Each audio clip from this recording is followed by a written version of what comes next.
I'd like to welcome you officially to the Philippines, and we are happy that you found time to visit us.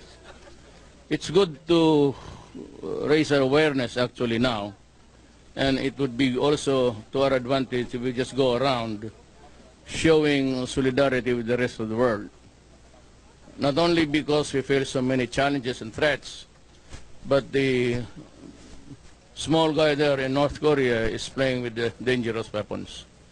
And I hope it would not deteriorate into something violent, but he can never know what's in the criminal mind. So I hope that in the coming days we should stay together, especially the alliance between us, the Philippines, America, and even China, the ones because they are also put in jeopardy. China, to be sure, is also worried because any fallout is just a neighbor of China. And any destruction using nuclear bombs, nuclear arms would destroy Southeast Asia immediately. And the Philippines is no exception. And that is why we reiterate our full support with our Australian friends, Americans, and even Chinese, Malaysian, all, to show to this one guy that he has to stop threatening the world because he runs the risk of being destroyed first. But there will always be consequences for all of us. Nuclear bombs, you know, can create devastations and create also arid lands among our environment. And that will be the first to suffer. And there will be chaos and hunger and an aberration in our systems of life. But just to make sure that we stand ready to help each other, and you can come always, maybe come over here for to seek cover, but see to it that we also send some of ours, because the guy might just be in might an impressive collection of arms, but I don't know why he's able to develop in so short a time. China appears to be the only monkey wrench in the violent plans of Kim Jung Un. I can't even pronounce the goddamn stupid name. You have to keep watch over him. And it is always good to be prepared. I know that you are in a state of alertness, so are we. But we are also suffering from a severe case of terrorism. We're coping up. We hope that it will be finished in about 1 week. We have suffered because of is the biggest so far in recent years, and I'm sad that terrorism has arrived in my land. It's quite also a violent activity. Just be sure that it does not go out of control in your country. How they were able to stockpile arms, and they're fighting into the 3-4 months already. But one thing is sure, it's always intelligence. And it's easy for them to do that because of the mixed population. We are not against the Moro or the Muslim people. I myself have a little of, because of my grandmother, was a Maranao Muslim. I don't have anything against them, but it's the terrorism that's being imported. And China is, rather ISIS is quite active. Just a reminder for everybody to raise its awareness. It's not bad to be strict in immigration laws. It is really has something to do with the self-preservation of the nation. With that in mind, I welcome you and go around Manila. I hope you have time to visit the places. It could not compare to Australia, but I've been. The captain said that if you decide to decommission this one and come up with a new one, just park it here and I'll give you the ticket back home to Australia. Thank you very much.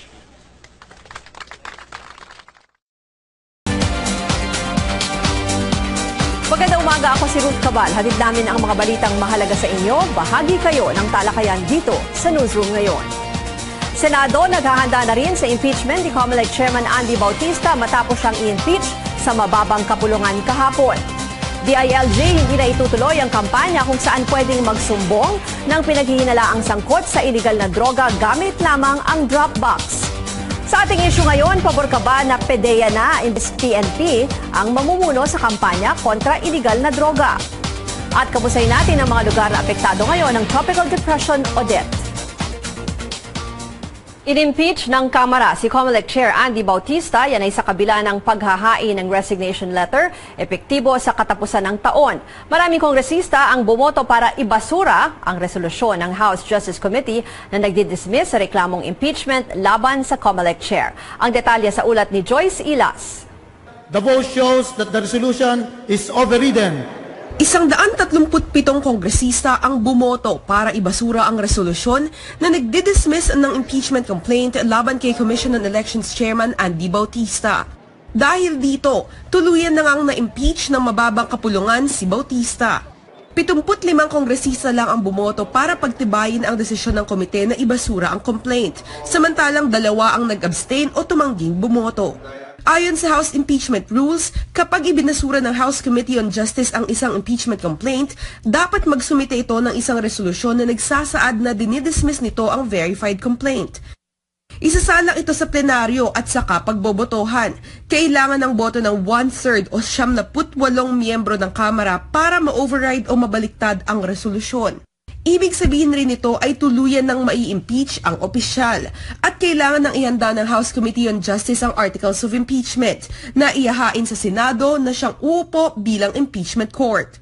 Sa botohan, mismo si House Speaker Pantaleon Alvarez ang bumoto laban sa resolusyon. I believe that the charges against the chairman of the Commission on Elections, Chairman Bautista, are very serious. Paliwanag naman ng ibang kongresista, dapat raw dinggin at busisiin ang mga aligasyon laban kay Bautista sa Kamara. It is perceived that there was some infractions that was committed by no less than the chair of the commission, and we never heard any reply on the accusations being hurled at him.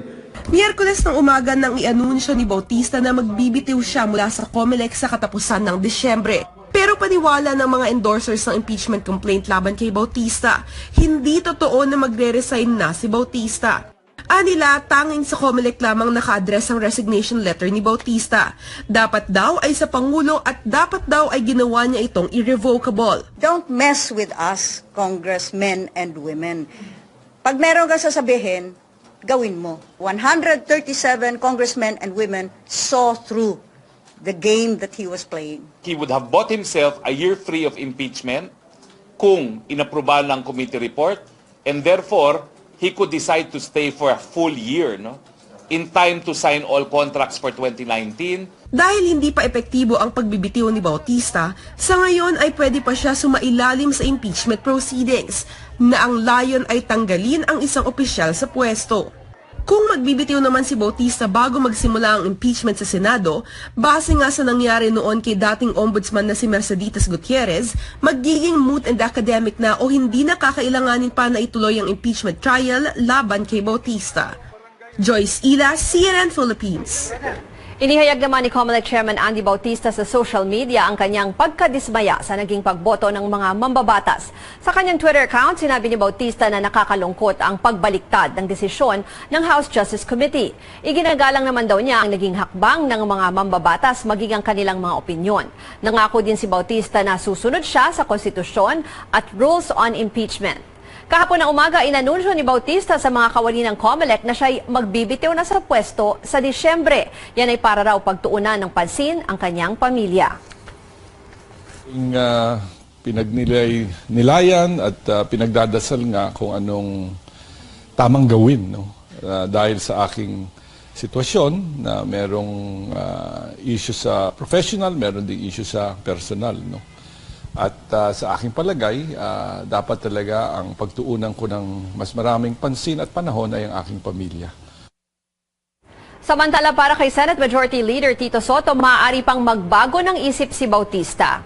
Ngunit para naman kay Senate Minority Leader Frank Drilon, ginawa lang ng COMELEC chairman ang nararapat.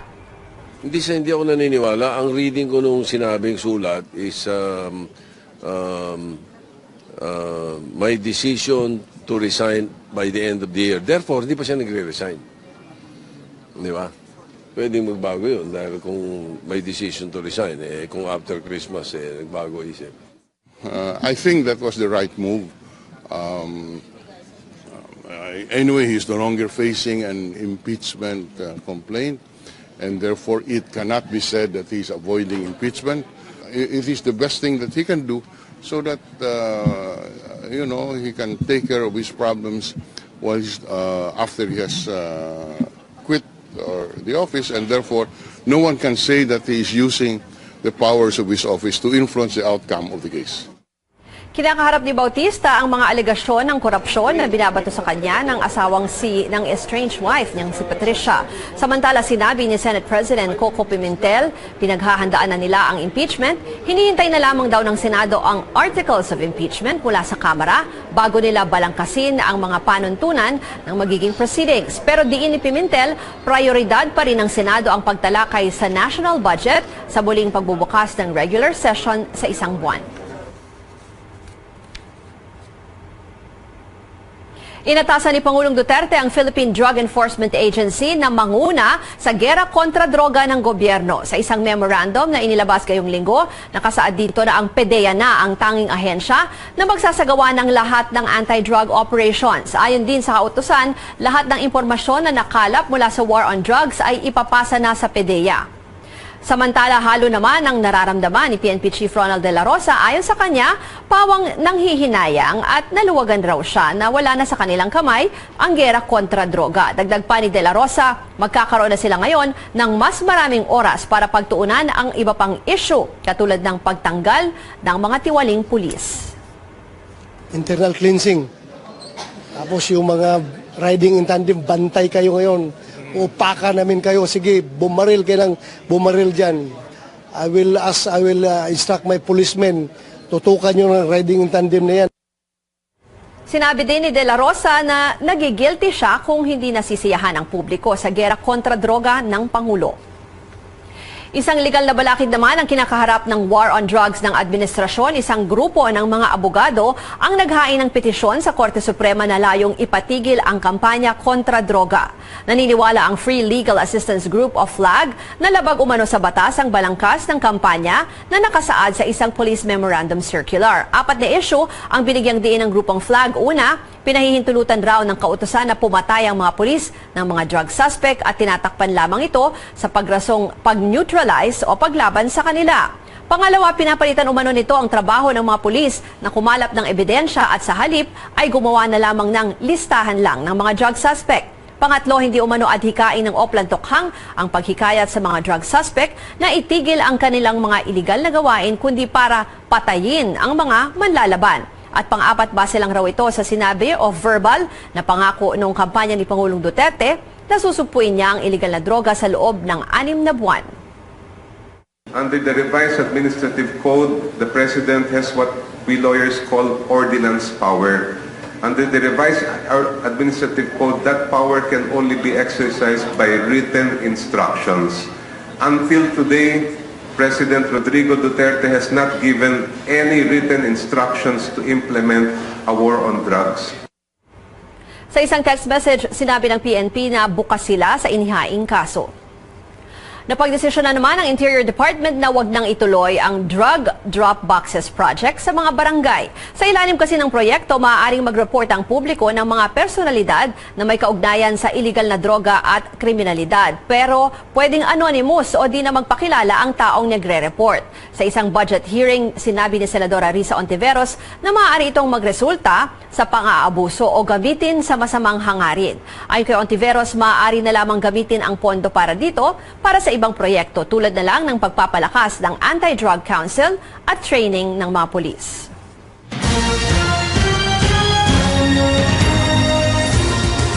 Breaking news po, ang suspect sa pagkawala ng aktivistang si Jonas Burgos na pawalang sala ng korte. Isa po yan sa mga suspects. Ibibigay namin sa inyo ang detalye ng balitang yan maya-maya lamang.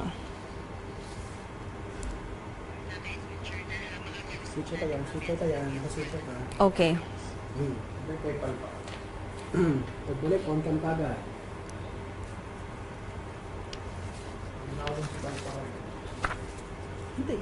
Anong susunod? Take 10.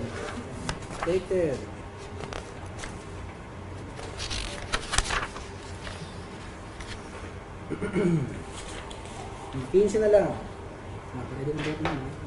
Oo nga eh. Standby mo. Count agad to. 6, 5, 3. Kayo ay nasa newsroom ngayon sa CNN Philippines. Nakatakda namang magbigay ang Russia ng mga armas at military trucks sa bansa. Ayon kay Defense Secretary Delfin Lorenzana, darating ang Russian ship dito sa Pilipinas sa October 22. Dala-dala ang nasa 5,000 Kalashnikov rifles, 1,000,000 rounds of ammunition at 20 units ng military trucks. Pinag-iisipan din daw ng Pangulo na magsagawa ng joint military exercises sa Russia.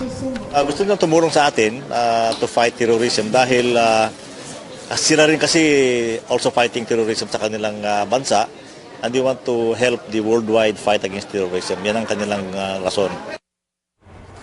Mga balita sa labas ng bansa, 21 na ang patay, daang-daang iba pa ang nawawala sa pagsiklab ng wildfire sa Northern California.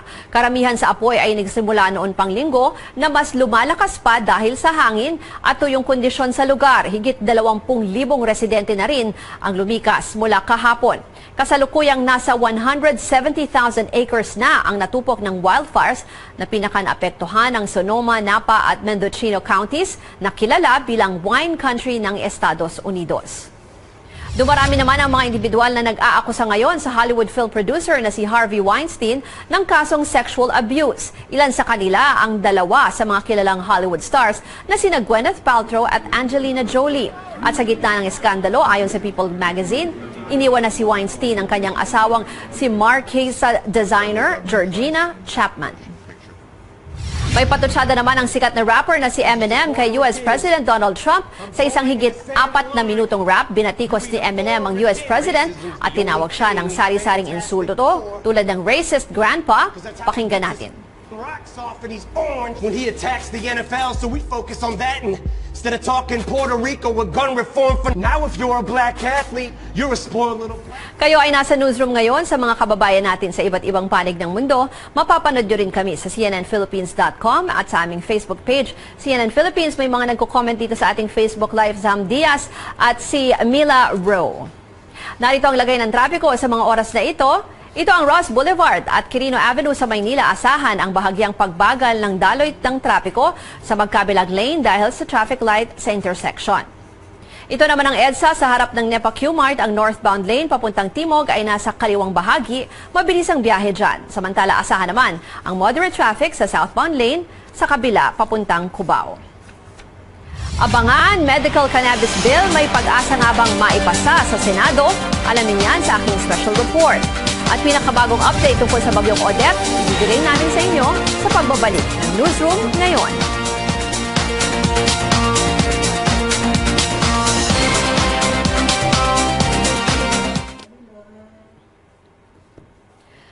FB Live, Kurosaki Vince, Lorna Natata, kamusta po sa inyo? Yung topic natin, pwede kayong maglagay ng inyong mga comments ha. Yung pagbibigay sa PDEA ng as the sole agency, ibig sabihin nag-iisa na lang siyang ahensya, major agency na siya, natututok doon sa campaign against illegal drugs. Alam naman natin na may mga batiko sa PNP doon sa naging takbo ng mga operasyon nila. So, posibleng isa yan sa mga hakbang ng Pangulo para mas mapaigting yung gera kontra droga. So sabi doon sa memorandum ng Pangulo, yung mga NBI, yung PNP and other agencies including customs or yung binanggit din yung Philippine Postal Service, lahat sila kung ano man yung makikita sa mga investigasyon, i-refer lahat ng cases na yan sa PDEA. So pabor ba kayo dyan sa ginawa ng Pangulo o tingin nyo tama lang naman o maayos lang naman yung operasyon ng PNP na dapat manatili yan sa PNP. Ang sinabi rin kanina ni General Bato, no, na parang nanghihinayang siya, but at the same time parang relief daw para sa kanya kasi mas matututukan ng PNP yung ibang issue tulad ng internal cleansing, yung pagsasaayos sa mga tiwaling pulis. Sinabi niya pa kanina, ano ba yung binanggit niya? Mga carnappers, mga ganyan. So iba pang mga krimen para daw mas matutukan naman daw yun ng PNP. So maglagay lang kayo ng comments dito sa ating Facebook Live. Hello to Dan Nalipak, Charlie Ruiz, RV, si Karen Valles, also, Mia, ayan, si Mia nabanggit ko na kanina. Suki natin yan eh. Si Bayan Gonzalez, si Gina Chu. Kamusta po kayo? 15, 16, tapos 39 now. 15, 16. Yung kay Camille ba yun?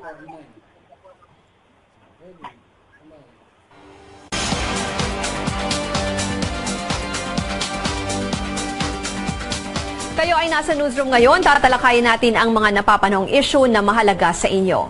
Ang PDEA na o Philippine Drug Enforcement Agency ang mangunguna sa gera kontra droga ng gobyerno. Yan ay base sa isang memorandum ni Pangulong Duterte. Inatasan ng Pangulo ang PNP, AFP, NBI, Bureau of Customs, Philippine Postal Office at iba pang ahensya na kilalanin ng PDEA bilang sole agency o nag-iisang ahensya na magsasagawa ng kampanya at operasyon kaugnay ng iligal na droga. Ang EO ay kasunod ng mga batikos laban sa PNP na siyang nanguna sa Oplan Tokhang at Oplan Double Barrel kontra iligal na droga kung saan umabot na sa mahigit 3,800 ang mga napatay. Libo-libo rin umano ang extrajudicial killings.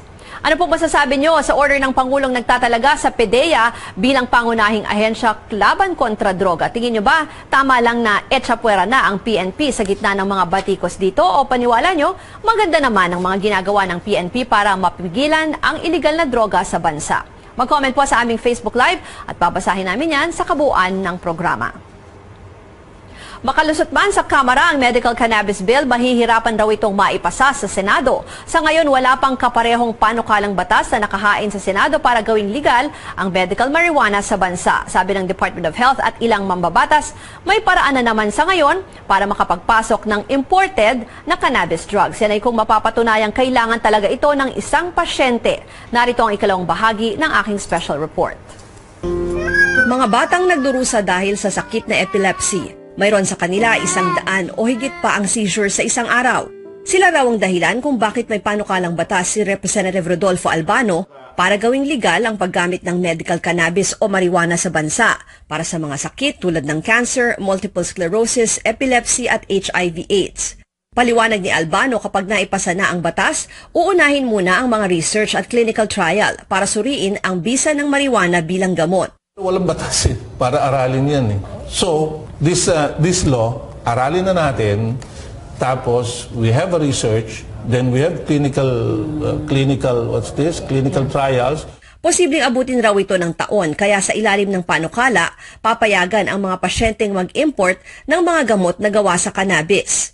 Pero giit ng Department of Health, sa ngayon, nagbibigay na ang Food and Drug Administration ng mga compassionate special permits para mag-import ng mga gamot na di pa rehistrado sa bansa.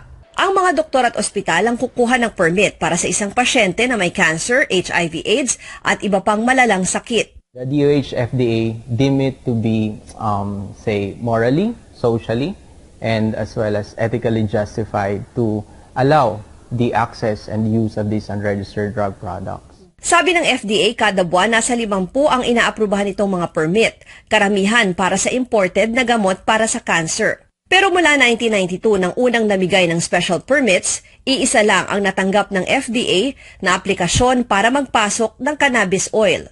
We allow only those that are processed products. We do not allow raw or parts of the plants or oil.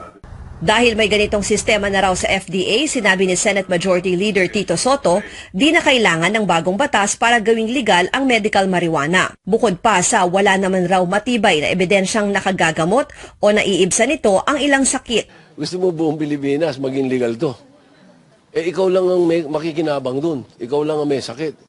Once binigyan natin yan ng parang bukas na pintuan for medical marijuana to be legalized, sigurado yan. The penchant of the Filipino. Ang ibang kultura natin. Tiyak yan, sa kalikod ng bahay may nakatanim na. Sabi ng Philippine Cannabis Compassion Society, ilang beses na raw sububok ang ilang miyembro nilang makakuha ng compassionate permit sa FDA, pero di napagbigyan. Sa ngayon rin, iilan lang naman ang mga gamot na gawa sa cannabis na binibenta sa ibang bansa. Napakamahal raw ng mga ito, mula 30,000 hanggang 50,000 pesos para sa isang buwang supply. Di pa kasama ang mga buwis sa pag-import. Kaya naman ang ilang magulang tulad ni John, patuloy na lang raw munang makikipagsapalaran para makakuha ng cannabis oil mula sa underground sources para makatulong sa pag-recover ng anak mula sa stage 4 brain cancer. Baliktarin mo namin yung mundo para makakuha kami ng gamot. As parents, I think you will really do anything for your loved ones. Ang Cannabis Compassion Society di titigil sa pagsusulong ng legalisasyon ng medical marijuana sa bansa. Napakahigpit ng war on drugs ngayon. So, iniisip ng ibang tao, naku, suntok sa buwan yung pinaglalaban nyo kasi marijuana. Sana mabago na yung pag-iisip na ganyan ng mga tao na pang-addict lang siya. Hindi, kasi gamot siya eh. Habang nagpapatuloy sa Kongreso ang debate sa panukalang gawing legal ang medical marijuana sa bansa, para sa mga advocate, buhay ang nakasalalay dito, di lang ng kanilang mga anak na may sakit, kundi ng buong pamilya. Ibinabana ng korte ang hatol nito sa kaso ng aktivistang si Jonas Burgos. Yan ay 10 taon matapos ang kanyang misteryosong pagkawala. Nasa Quezon City ang correspondent nating si Camille Abadisio para sa mga detalye. Camille, ano na ang naging desisyon? Ruth, napawalang sala o na-acquit ang nag-iisang nasampahan ng kaso sa kaso ng pagkadukot sa aktivistang si Jonas Joseph Burgos noong April 2007. Yan ay si Major Major Harry Baliaga Jr. Ayon kasi sa Quezon City Regional Trial Court 216, sa ilalim ni Judge Alfonso Ruiz ay nabigo ang prosekusyon na patunayan ang identity at culpability ni Baliaga doon sa pangyayari. Hindi raw nila patunayan na siya mismo ang isa sa mga dumukot kay Burgos. Kaya nung isa rin daw sa mga rason ay hindi na ipresenta itong mga witness sa korte noong iniimbestigahan itong kaso, kaya naman hearsay in nature daw itong mga impormasyon na nakuha ng pamilya ni Burgos at ng Commission on Human Rights na isa nga si Baliaga doon sa dumukot kay Burgos. Matatandaan na dinukot si Jonas Burgos sa isang restaurant sa Quezon City na nooy nakatakdang makipagpulong umano sa isang batang opisyal ng Army 56 Infantry Battalion. Sa investigasyon ng Human Rights, na-identify daw ng busboy sa restaurant si Major Baliaga na isa nga doon sa 6 na armadong dumukot kay Burgos. Nagsampa ng kasong arbitrary detention yung pamilya ni Burgos noong 2011 laban kay Baliaga sa commanding officer niya na si Lieutenant Colonel Feliciano at nooy Chief ng Army Intelligence Service Group na si Colonel Eduardo Año sa Department of Justice. Nagsampa rin sila ng kasong obstruction of justice laban sa iba pang opisyal ng militar, kabilang yung AFP chief noon na si General Hermogenes Esperon, si Lieutenant General Tolentino at General Llano. Pero itong mga to ay dinismiss noong 2013. Ang natira lang na kaso ay yung kay Major Baliaga na yun lang hinatulan ngayong araw na to. Yung kampo naman ni Burgos, ng pamilya Burgos, ay nagsampa ng motion nag-file ng motion for reconsideration para dun sa mga na-dismiss nga ng kaso ng DOJ laban sa iba pang mga general nung panahon ng pagkawala ni Burgos, pero hanggang sa ngayon daw ay wala pa rin yung resulta. Ruth? Camille, meron ka nang nakuhang reaksyon mula dun sa pamilya? Nandyan ba sila or may representative ba sila na nandyan? Kasi ang nakarating sa atin na report, yung Facebook page pala nung kapatid ni Jonas na si JL Burgos, pinalitan niya na daw na all black yung kanyang profile picture dyan. May nabalitaan ka ng reaksyon? Siyempre dismayado yung pamilya Burgos. Dito yung mother ni Jonas Burgos kanina, pagkatas nga nung na ibinaba yung hatol, nilinapitan ni Major Baliaga yung nanay ni Jonas at kinumport niya ito. Tinanong namin kung ano sinabi niya. Sinabi niya hindi naman talaga sila nag-uusap, nilapitan niya lang at kinumport niya at umalis na rin siya. Pero sabi ni Major Baliaga, masaya raw siya doon sa naging resulta, sa naging desisyon ng korte at naniniwala pa rin daw talaga siya sa sistema ng hustisya dito sa bansa dahil nga na-acquit siya at na-prove yung kanyang innocence. Alam mo, ang interesting dito, Ruth, hindi nagpresenta actually ng ebidensya itong si Major Baliaga. Nag-file siya ng motion for demurrer or hinayaan niya yung korte na hatulan yung kaso na isinampalaban sa kanya base lang dun sa mga ipinresent ng prosekusyon na mga ebidensya. So, dun nga, nung pinag-aralan nga itong mga kaso, yung mga ebidensyang ipinresent, ang tanging circumferential evidence or yung tanging ebidensya na tumayo ay yung nakita na vehicle na may plate number TAV 196 na nakita na identify na naka-impound sa army detachment. At yun lang yung in-honor ng korte na ebidensya at yung mga impormasyon tungkol sa pagkaka-identify kay Baliaga ng busboy hindi nila tinanggap dahil nga hindi naman nag-appear before the court mismo yung busboy bilang witness sa kaso. Ruth? Okay. Maraming salamat, Kabil Abadisio. Abangan mga pambato natin sa Miss Globe at Miss International ngayong taon, handang-handa na. Mga detalye ng kanilang preparasyon, alamin. Manatiling nakatutok dito sa Newsroom ngayon.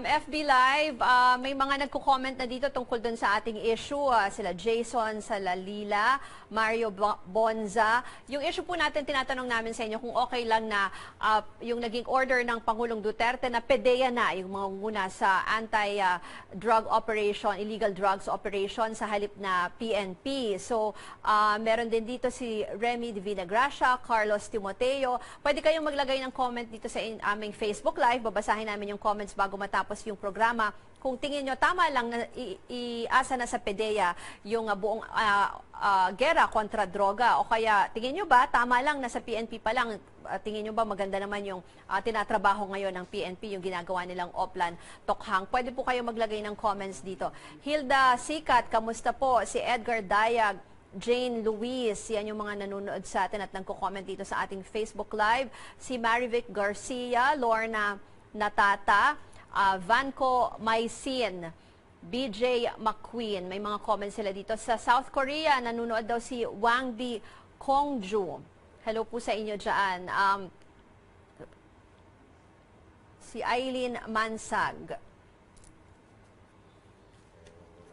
May mga items pa tayo tungkol doon sa, meron na bagyo na nandito sa loob ng Philippine Area of Responsibility.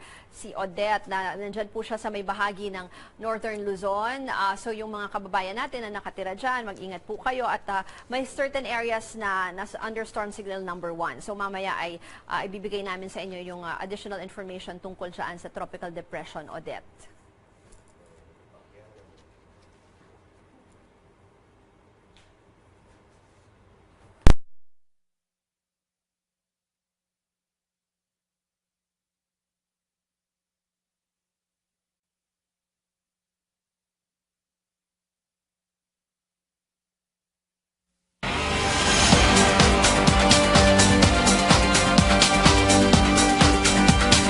Sa newsroom ngayon dito sa CNN Philippines, bahagyang lumakas ang Tropical Depression Odette habang kumikilos papalapit sa bansa. Ayon sa Pag-asa, posibleng maging tropical storm pa ito bago ang inaasahang pagtama sa Cagayan, Isabela area bukas ng umaga. Huling namataan ng bagyo, 655 kilometers sa silangang bahagi ng Tuguegarao City sa Cagayan. Inaasahang magdadala ito ng katamtaman hanggang sa malalakas na pag-ulan sa mga apektadong lugar. Nakataas na ang signal number 1 sa buong probinsya ng Cagayan, kasama na ang Babuyan Group of Islands, Isabela, Apayao, Abra, Kalinga, Mountain Province, Ifugao, Ilocos Norte at Ilocos Sur. Dahil sa bagyong Odette, kansilado na ang pasok mula sa preschool hanggang senior high school sa Cagayan. Nagsuspindi rin ng klase sa lahat ng antas ang ilang lugar sa probinsya ng Biliran dahil sa mga pag-ulan. Kabilang dito ang mga bayan ng Naval, Kawayan, Almeria at Caibiran. Samantala, kinansela naman ang Cebu Pacific at PAL Express ang mga biyahe nito mula Maynila papuntang Tuguegarao at pabalik dahil sa sama ng panahon. Handa nang ipakita ng piloto at beauty queen na si Nelda Ibe ang kanyang ganda at talento para sa Miss Globe pageant. Tutulak na nga pa-Albania ang dalaga ngayong October 23. Mahigit isang linggo yan bago ang kompetisyon na gaganapin sa November 3. Sa kanyang panayam sa CNN Philippines, sabi ni Ibe na ang kanyang kakayahan bilang cadet pilot ang magiging edge niya sa ibang mga kandidata. Pinahagi din niya ang mga pagkakapareho ng isang beauty queen at isang piloto. I believe number one, discipline yan. So, pagiging piloto, disiplina talaga. Focus also, and the determination. Yung magpalipad ka, magiging matapang mo, and also sa pageant naman, determination to win the title. Samantala, ang pambato naman natin sa Miss International Pageant, bumisita din sa CNN Philippines ngayong umaga si Mariel De Leon. Nakatutok na sa kanyang paghahanda para sa November 14 pageant. Gaganapin ang pageant sa Japan. Sinabi naman ni Mariel sa amin ang kanyang natutunan matapos makatanggap ng ilang kritisismo online dahil sa pagiging outspoken. I've learned to consult other people before posting anything and really reword. Yeah, really think about the words I can use, because I admit that I use the wrong words and I do apologize for that, but at the same time I really want the message out there, awareness about different issues. At kanina po ay tinanong namin anong masasabi nyo sa utos ni Pangulong Duterte na nagtatalaga sa PDEA bilang pangunahing ahensya sa kampanya kontra droga. Pabor dito si BJ McQueen, sabi niya dapat daw PDEA talaga ang ahensyang humawak sa war on drugs. Comment naman ni Clarence Ramos, saludo raw siya sa desisyon ng Pangulo. Sabi naman ni Jason Salalila, mabuti raw ito para matutukan ng PNP ang ibang isyong kinakaharap ng bansa. Maraming pong salamat sa inyong mga komento at yan ang mga balita at isyong ating tinutukan. This is Newsnight, where we go above and beyond the headlines. I'm Pio Ontiveros. Tonight on the program, is resigning from the COMELEC as he faces corruption allegations from his estranged wife. President Rodrigo Duterte orders the Philippine Drug Enforcement Agency to take the lead in the war on drugs. And CNN Philippines sits down with the parents of Atio Castillo a day after the return of a main suspect in their son's death.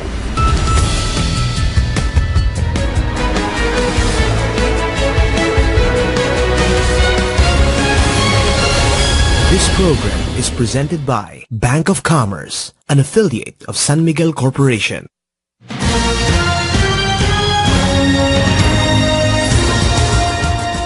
Those stories next, but first, this breaking news. The House of Representatives rejects the Justice Committee's decision to dismiss the impeachment complaint against COMELEC Chairman Andy Bautista.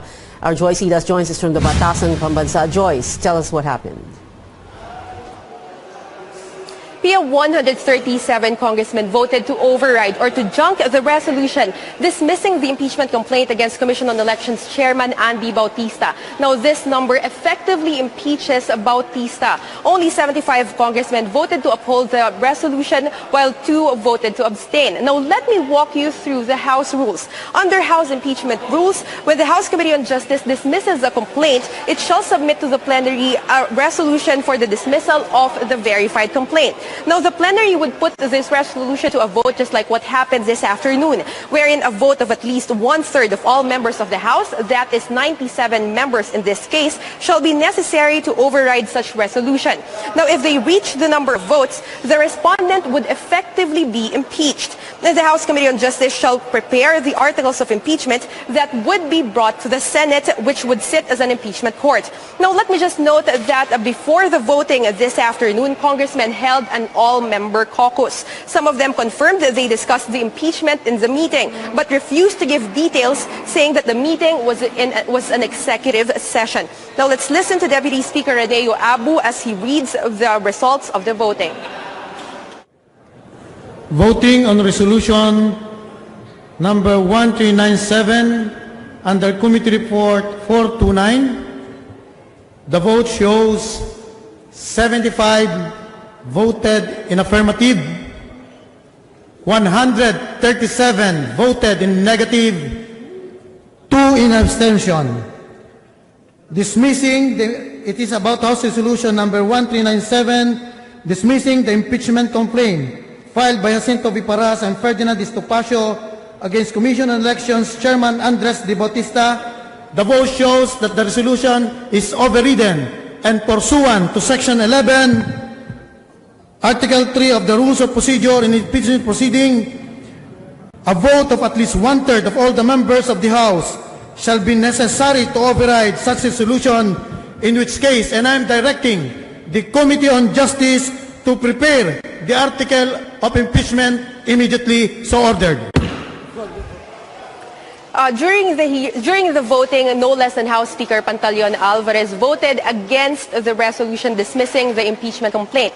He said that the charges against Bautista are very serious. Other lawmakers said that they want the complaint tried and heard at the Senate because this would also give Bautista a chance to explain the allegations against him. Pia? Joyce Ilas reporting from the Batasang Pambansa. Let's go above and beyond the headlines with Senate President Coco Pimentel. Good evening, sir. Welcome to Newsnight. Good evening, Pia, and to all of your listeners and viewers. Magandang gabi po. So, Senate President, yung announcement ni COMELEC Chief Andy Bautista kaninang umaga na siya ay magbibitiw by the end of the year did not have any effect on this. In other words, it didn't preempt anything, really. Tuloy-tuloy lang ito. Tuloy-tuloy po. Okay na magandang example. Yung barangay elections, yung proposal pending pa sa Kongreso kung patutuloy o hindi. Therefore, ang COMELEC, tuloy-tuloy ang preparasyon nila for the barangay elections. Hininto lang nila ito nung nagkaroon ng actual law. So ganyan din po sa impeachment.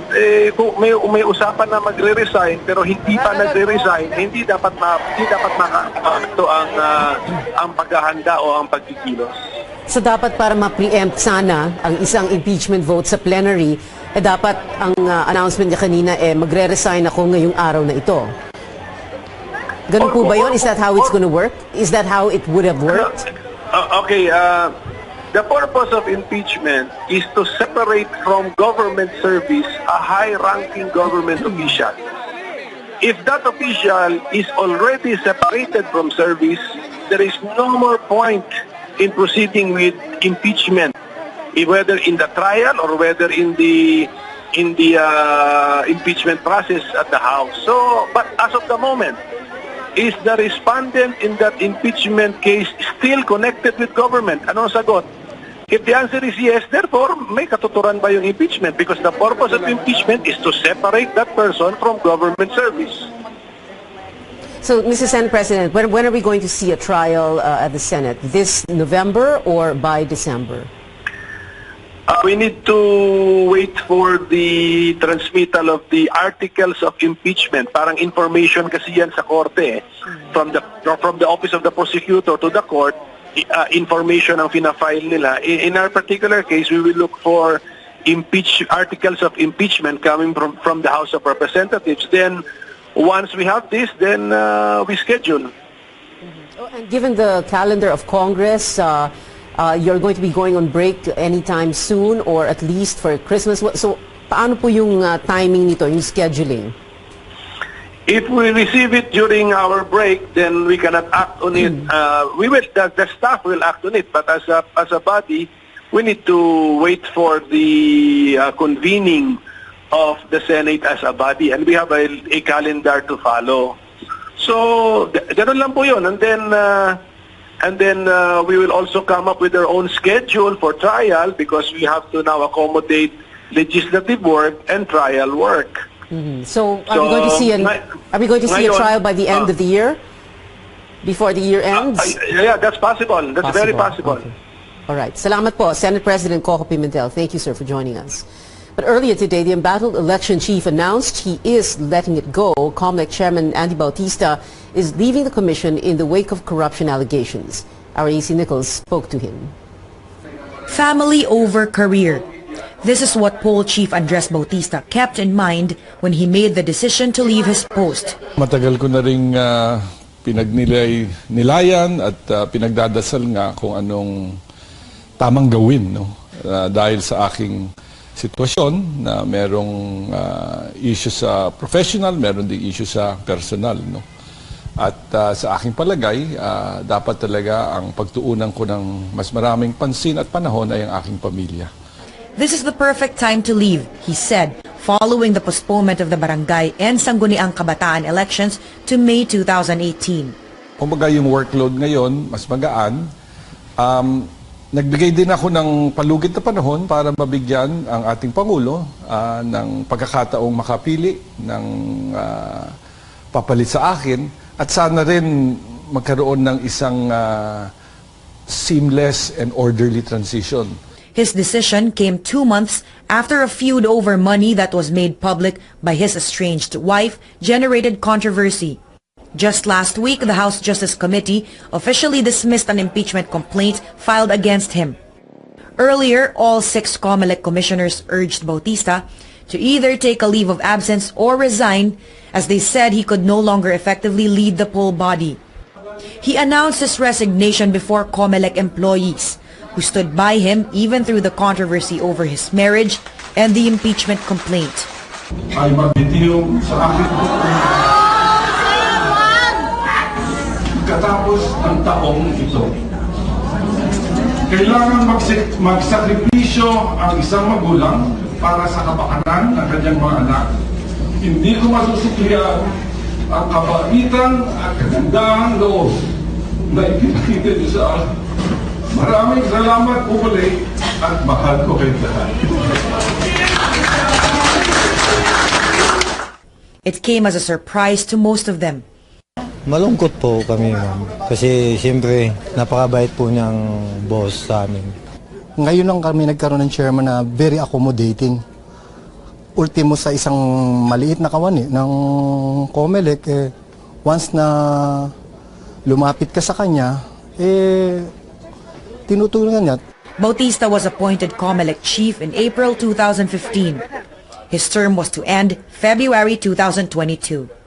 AC Nichols, CNN Philippines.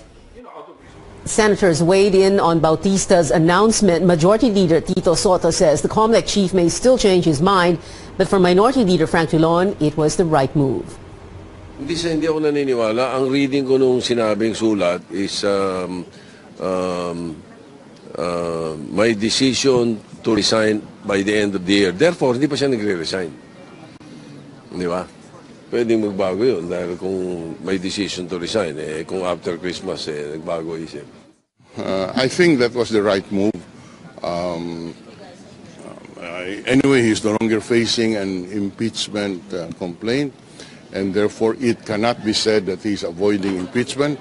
It is the best thing that he can do so that, he can take care of his problems while after he has quit or the office, and therefore no one can say that he is using the powers of his office to influence the outcome of the case.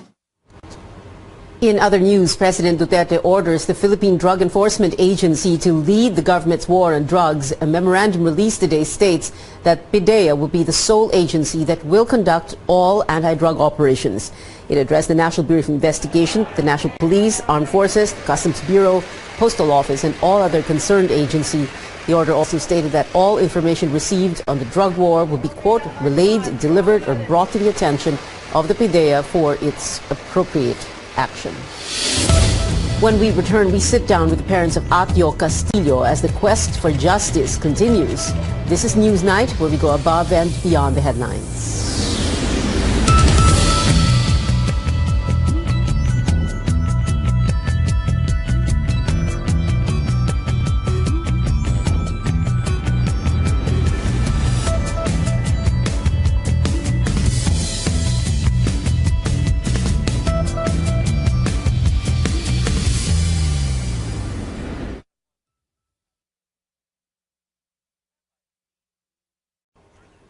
Welcome to Facebook Live here on CNN Philippines Newsnight. Many reactions are breaking news tonight. The House voting to impeach COMELEC Chair Andy Bautista. That vote was held on the floor. It was a plenary vote rejecting, in effect, the committee report that rejected the impeachment complaint. Jonathan S. David saying, quote, di ba ang impeachment case ni Bautista ay dineklarang insufficient in form and substance? How come itinuloy ang impeachment case? Ariel Lumpas Cobacha expressing his support for the House's decision, saying dapat lang para malaman ng taong bayan ang mga tiwaling opisyal. You can keep sending your comments to our top stories tonight. You can comment down below, or if you're on Twitter, you can tweet us. Just tag us at CNN Philippines. We'd like to greet some of our viewers. Freda Van Hillen, watching from South Australia. Esteban Uzman, who's in Dubai. Will Benson, who is in Kuwait. Atio Castillo's parents, Horacio Jr. and Carmina, are here with us in the studio. We're going to be speaking to them in the next segment of the show. If you have any questions or any thoughts about this, about the loss of their son, please comment down below or tag us on Twitter and send in those thoughts and opinions.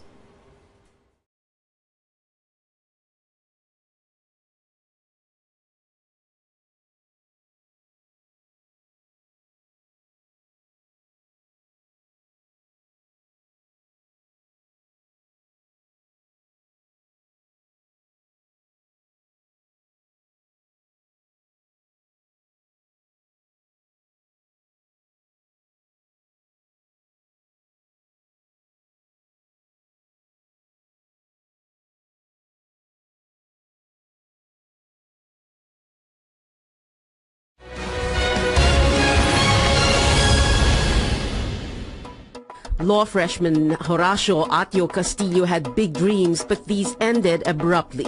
His parents found him dead at a Manila hospital in September, his body badly bruised with candle wax drips. The possible culprit, members of the Aegis Juris fraternity, which Atio wanted to join. Police filed murder charges against 18 persons, including John Paul Solano, who promised to tell all. Just yesterday, another main suspect, Ralph Trangia, returned to the country from the U.S. Atio's case reopened the debate on the anti-hazing law, and for his family and those of other hazing victims, the long search for justice. This is Newsnight on CNN Philippines. Join me now, the parents of Atio Castillo, Horacio Jr. and Carmina. Welcome to CNN Philippines, Mr. and Mrs. Castillo. Thank you very much for being with us. Can we begin with this? What has the frat Aegis Juris done for Atio? Did they, for example, go to his wake? Did anyone from the frat, whether they are alumni, present members, officials, did they ever reach out to you or speak to you? No. Nothing at all? Nothing at all. Not even after you received that anonymous text message early Monday morning? Nothing. How did that make you feel? Angry? I don't know. It seems that everybody went into hiding after what they did to Atio. The UST law school at the time did not also reach out to you, correct? Correct.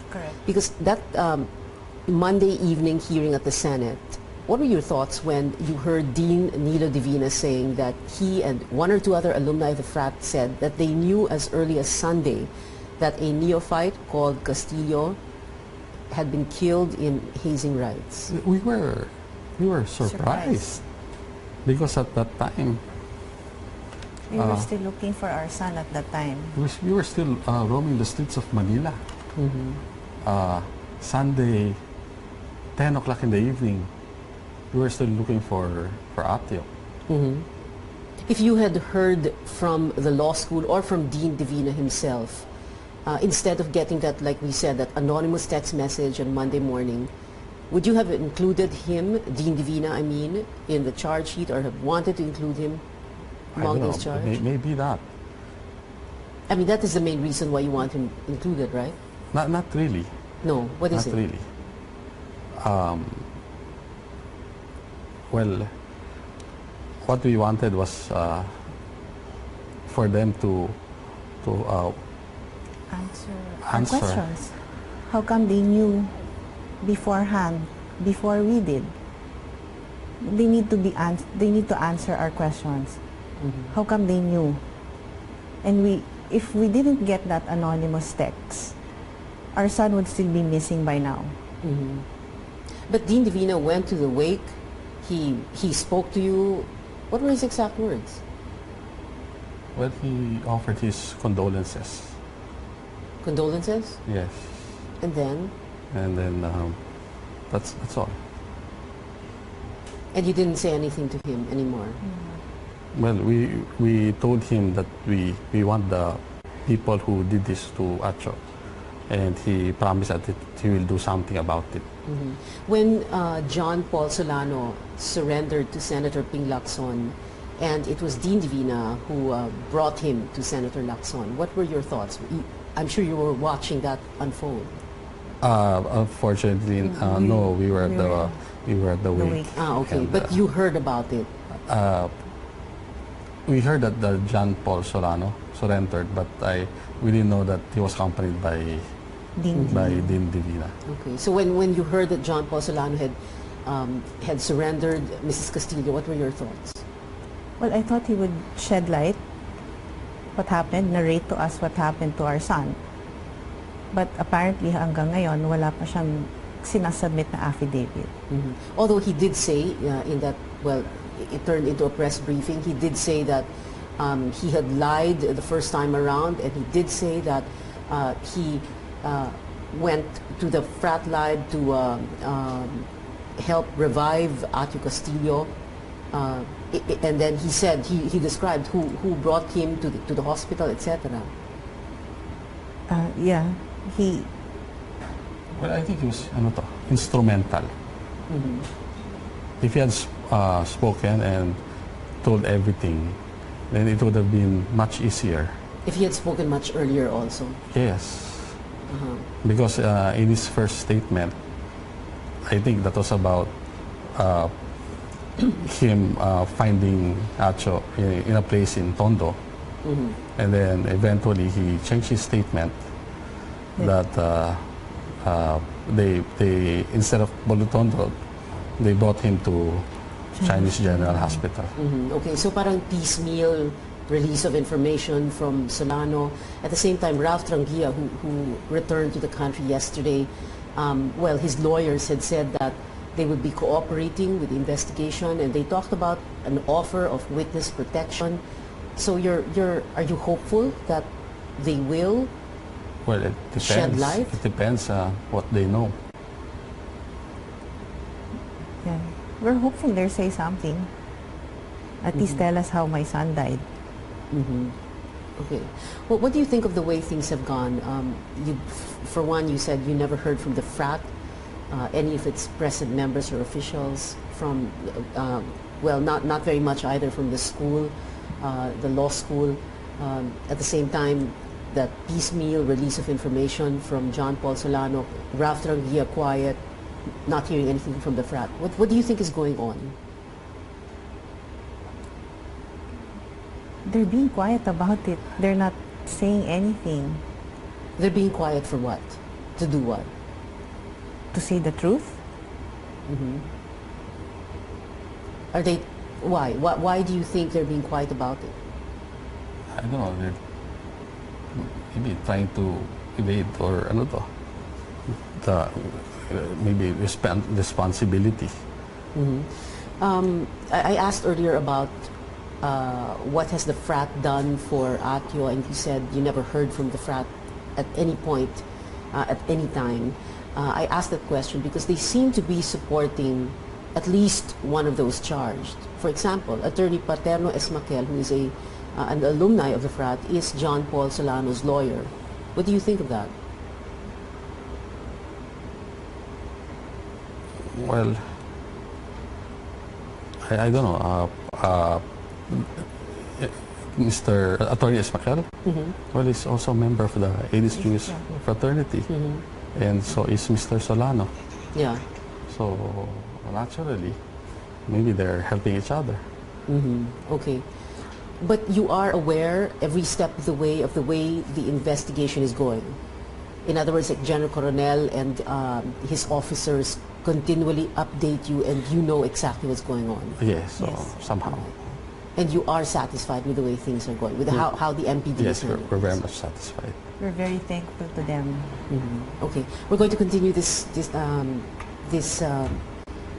talk in just a bit, Mr. and Mrs. Horacio Jr. and Carmina Castillo, when we return. Keep it here, Newsnight, where we go above and beyond headlines.